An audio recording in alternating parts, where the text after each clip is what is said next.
खाड़ी देश फिर से एकजुट होने लगे हैं। सोचिए, एक बड़ा समझौता हुआ है पाकिस्तान, सऊदी अरबिया और तुर्की के बीच। अभी ये साफ नहीं है कि ये ईरान के खिलाफ हैं या ईरान के साथ हैं, लेकिन ईरान ने जो वादा किया था उसे निभाना शुरू कर दिया है। जैसे ही ईरान पर अमेरिकी हमले अब नहीं हो रहे हैं, होर्मुज पर उसका पूरा कंट्रोल है, अल मंदेब पर उसका पूरा कंट्रोल है, अब इजराइल में विनाश की कहानी शुरू हो गई है। तेल अवीव पर लगातार ईरान ने मिसाइल दागने शुरू कर दिए हैं। आपको बता दें कि ठीक 28 फरवरी से जब ये युद्ध शुरू हुआ था, उसके 6 महीने पहले जब पहली बार ईरान पर इजराइल ने हमला किया था, उसी समय ईरान के खामनेई ने समझौते के बाद कहा था कि ये पहली बार गलती थी, माफ किया। अब दोबारा कभी हमला हुआ इजराइल की तरफ से ईरान पर, तो इजराइल का नक्शे से पूरा खात्मा होगा और वो जो वादा था वो फिर से आईआरजीसी ने पूरा करना शुरू कर दिया है। आईआरजीसी ने कमांडर ने कहा है कि हमें पूरा याद है अपना वादा और हम उस वादे को निभाएंगे। दरअसल ये युद्ध इसलिए शुरू हुआ क्योंकि ईरान पर तेल और गैस का भंडार है, उस पर अमेरिका और इजराइल कब्जा करना चाहता था। इजराइल का मनोबल बढ़ गया था। इजराइल ने एक गरीब देश फिलिस्तीन पर हमला किया, उसको नेस्तनाबूद किया, उसको मलबे में तब्दील किया, बूढ़े बच्चे महिलाएं सब पर बमबारी की। युद्ध के सारे नियमों की धज्जियां उड़ा दी गई। इंटरनेशनल जस्टिस कोर्ट को नहीं माना गया, यूनाइटेड नेशंस को नहीं माना गया, यूएन चार्टर को नहीं माना गया, जिनेवा संधि को नहीं माना गया, और इजराइल ने फिलिस्तीन के कमजोर, लाचार और बेबस लोगों पर इतने बम गिराए जितना सेकेंड वर्ल्ड वॉर में भी नहीं गिराया गया था। उसके बाद उसका मनोबल बढ़ता चला गया। उसे लगा कि अब वो सुपर पावर है और अमेरिका का उसके सर पर हाथ है और वो ग्रेटर इजराइल बनाना चाहता है। उसके बाद उसने लेबनान पर बमबारी शुरू की। उसके बाद उसने यमन को भी डराने धमकाने की कोशिश की और दुनिया को लगा कि अब इजराइल जो है वो पूरी तरह से कब्जा कर लेगा, चाहे वो लेबनान हो, फिलिस्तीन हो या यमन हो। वहीं खाड़ी देशों को भी डर सताने लगा कि अब कौन लड़ेगा इजराइल के खिलाफ, क्योंकि खाड़ी देशों को पता था कि अमेरिका का हाथ जो है वो इजराइल पर है। और अब तक जो खाड़ी देश दबे सहमे थे वो इसलिए क्योंकि उनको लगता था कि एशिया में अमेरिका का सबसे बड़ा पिट्ठू जो है वो इजराइल है। और उसी इजराइल के सहारे अमेरिका ने खाड़ी देशों को कहा कि हम तुम्हारी सुरक्षा कर रहे हैं, इजराइल से भी और ईरान से भी। बदले में तुम्हें सारा जो कारोबार है तेल का, गैस का, वो डॉलर में करना होगा और हमें कमीशन देना पड़ेगा। तो तेल सेखों के, कुआं सेखों के, अरब के मुसलमानों का, लेकिन उसको चलाता था अमेरिका और उसमें मददगार था इजराइल। वही अमेरिका पूरी दुनिया में हथियारों का भी सप्लायर था। वही अमेरिका पूरी दुनिया में तय करता था कि कौन देश किस देश के साथ ट्रेड करेगा, व्यापार करेगा। लेकिन धीरे धीरे ही सही अमेरिका के चुंगल से 3 देश निकल चुके थे। पहला रूस, फिर चीन और उसके बाद नॉर्थ कोरिया। चौथा देश ईरान था जो अमेरिका के आंख में आंख डालकर बात करता था। 2 और देश थे, वेनेजुएला, जिसके राष्ट्रपति को पत्नी सहित अमेरिका ने अपहरण कर लिया, और उसके बाद फिदेल कास्त्रो, और जो आप जानते हैं चे गुवेरा, उसका देश क्यूबा, उसको उसने ब्लैकआउट कर दिया।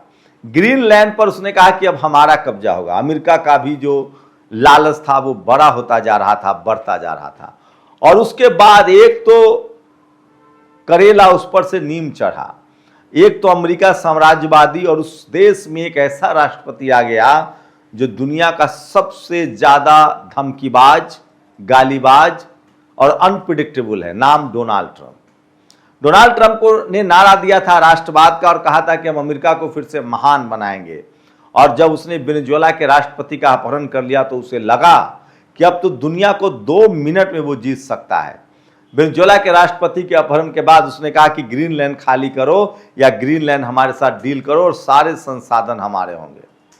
क्यूबा को उसने कहा कि क्यूबा तो हमारा मन पसंदीदा आइलैंड है, हम उस पर कब्जा करेंगे। तो सोचिए, इजराइल ग्रेटर इजराइल बनाना चाहता था, खाड़ी देशों पर कब्जा करना चाहता था। अमेरिका क्यूबा, ग्रीनलैंड, अगला कोई और निशाना हो सकता था, वेनेजुएला पर कब्जा करना चाहता था। लेकिन एक ईरान ने अमेरिका और इजराइल के मंसूबे पर पानी फेर दिया है। अमेरिका 28 फरवरी से शुरू हुए इस युद्ध में अब वापस जा चुका है। उसके हथियार खत्म हो गए हैं।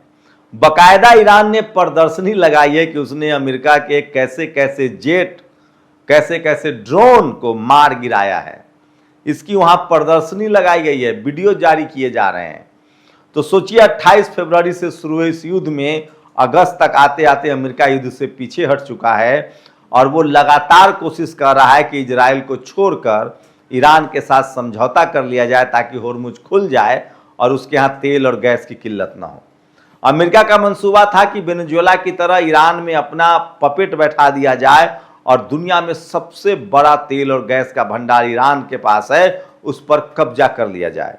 साथ ही होर्मुज से निकलने वाले जहाजों पर टैक्स लगाया जाए। ये सारे मंसूबे अमेरिका के अब नाकामयाब हो गए हैं क्योंकि 5 महीने लगभग होने वाले हैं, हो चुके हैं और इस युद्ध में अब ईरान विजेता है और वो कह रहा है कि हम पर जो हमला किया अमेरिका ने उसका हर्जाना $325 बिलियन देना पड़ेगा।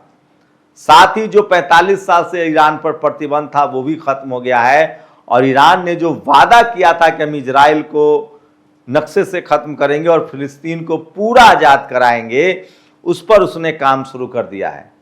सबसे बड़े बड़े हमले तेल अवीव पर हो रहे हैं, लेकिन सोचिए बेंजामिन नेतन्याहू या राष्ट्रपति डोनाल्ड ट्रंप, ये दोनों जो हैं इस युद्ध का दोषी है और देर सवेर इन दोनों को उस देश में सजा भी मिलेगी। डोनाल्ड ट्रंप को सत्ता से बाहर जाते ही या सत्ता में रहते ही जैसे ही ये युद्ध खत्म हुआ पूरी तरह से एप्स्टीन फाइल के मामले में उसके खिलाफ बड़ी सुनवाई शुरू हो सकती है। पहले ही यौन अपराध के मामले में $38 मिलियन का जुर्माना हो चुका है। तो डोनाल्ड ट्रंप को देर सवेर तो जेल जाना ही पड़ेगा। वही बेंजामिन नेतन्याहू के खिलाफ भी इजराइल में लगातार आंदोलन चल रहे थे। जब यह युद्ध शुरू हुआ था तब इजराइल के तेल अवीव राजधानी में बड़ा आंदोलन चल रहा था और आरोप लग रहे थे कि इनकी पत्नी और बेटे ने बड़े भ्रष्टाचार किए हैं। उसी भ्रष्टाचार को छुपाने के लिए राष्ट्रवाद के नाम पर फिलिस्तीन पर हमला कर दिया गया, लेकिन अब इजरायलियों को लग रहा है कि उन्होंने गलत फैसला के साथ करे थे। 1 करोड़ की आबादी वाले इजराइल में 50 लाख लोग बंकर में रहने के लिए मजबूर है और दुनिया का सबसे बड़ा टेक्नोक्रेट माने जाने वाला इजराइल जो है वो ईरान से अब युद्ध नहीं जीत पा रहा है। आपको बता दें कि ईरान ने शुरुआत में ही कहा था कि वो 10 साल की तैयारी करके आगे आया है। 45 साल से वो इस दिन का इंतजार कर रहा था और उसके पास इतने मिसाइल्स और ड्रोन की क्षमता है बनाने की और बने हुए हैं कि वो इस युद्ध में 10 साल तक लगातार लड़ सकता है। ईरान के पास 8 साल तक युद्ध लड़ने का अपना अनुभव भी है जो इराक के साथ हुआ था। लेकिन सोचिए अब खाड़ी देश जो है आपस में समझौता कर रहे हैं। पाकिस्तान, तुर्की और सऊदी अरेबिया ने एक बड़ा समझौता किया है। अभी ये साफ नहीं है कि ये समझौता ईरान के खिलाफ है या इजराइल के खिलाफ है, लेकिन कयास लगाए जा रहे हैं कि सारे के सारे खाड़ी देश जो हैं वो इजराइल के खिलाफ एक बड़ी प्लानिंग कर रहे हैं, बड़ी गुटबंदी कर रहे हैं, क्योंकि फिलिस्तीन पर इजराइल का कब्जा किसी को पसंद नहीं है। खाड़ी देशों को ये भी लगता है कि अगर इजराइल को कंट्रोल कर लिया गया तो अमेरिका के हाथों झुकने की नौबत नहीं आएगी, क्योंकि अमेरिका लगातार खाड़ी देशों का दुरुपयोग करता रहा है और अपना बिजनेस बढ़ाता रहा है। तो पहली बार है कि खाड़ी देश ने अब तक ईरान पर हमला नहीं किया है और उनको लगता है कि जो अमेरिका ईरान से खुद नहीं जीत पाया वो हमारी रक्षा क्या करेगा। तो हो सकता है कि हाल के दिनों में खाड़ी देश जो है वो एक बड़ा संगठन बनाए और ईरान उसको लीड करे, लेकिन ये तो तय है, तुर्की ने, सऊदी अरेबिया ने, कतर ने, जॉर्डन ने, सब ने कहा है कि हम ग्रेटर इजराइल का जो सपना है इजराइल का वो पूरा नहीं होने देंगे। तो अब पूरे सब सुई की घड़ी जो है वो इजराइल की तरफ घूम रही है और बेंजामिन नेतन्याहू ने 1 करोड़ इजरायलियों की जिंदगी मुश्किल में डाल दिया है। सवाल यह है कि जो ईरान के नेता थे खामनेई और लारिजानी शहीद होने से पहले जो कहा था कि हम नक्शे से खत्म करेंगे, कहा जाता है कि ईरान जो कहता है उसको निभाता है और वो कह चुका है कि हम मुकम्मल फिलिस्तीन की आज़ादी चाहते हैं, उससे कम कुछ नहीं। इसका मतलब है कि अगर इजराइल फिलिस्तीन को पूरी तरह से खाली नहीं करता है तो इजराइल की आने वाले समय में मुश्किलें बढ़ेंगी। ईरान, इजराइल, अमेरिका वॉर से जुड़े सारे अपडेट्स आप लगातार नेशनल दस्तक पर देखते रहिए। अपनी राय जरूर दीजिए। शुक्रिया। नेशनल दस्तक की आपसे गुजारिश है कि अगर इसको बचाना चाहते हैं तो नेशनल दस्तक को सब्सक्राइब करने के लिए रेड कलर के सब्सक्राइब बटन को दबाएं, फिर बेल आइकन की घंटी दबाएं। नेशनल दस्तक को बचाने के लिए बहुत जरूरी है कि हर खबर को शेयर करें, लाइक करें, कमेंट जरूर करें।